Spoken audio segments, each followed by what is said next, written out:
to the back pew.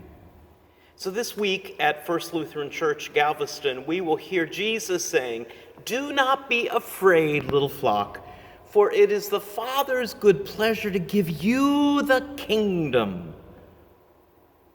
Now, part of what we might hear is, woohoo!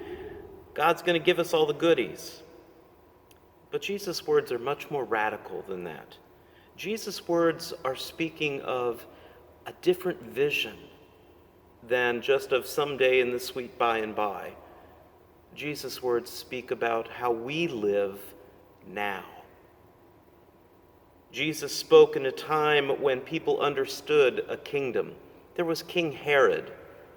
He was not a very good king. He was a cruel king, and he was all about power and influence. There was the Roman emperor, also seen as a king. He went by the term Lord. Yet Jesus says God's going to give you, is willing freely to give you the kingdom. Don't be afraid. Live into God being your king and live accordingly in that now.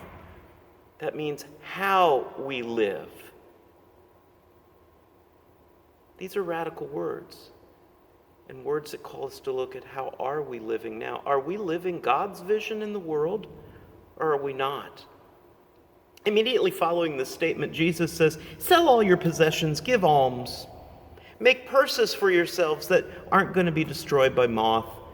And he says, "Where your treasure is, there your heart will be also."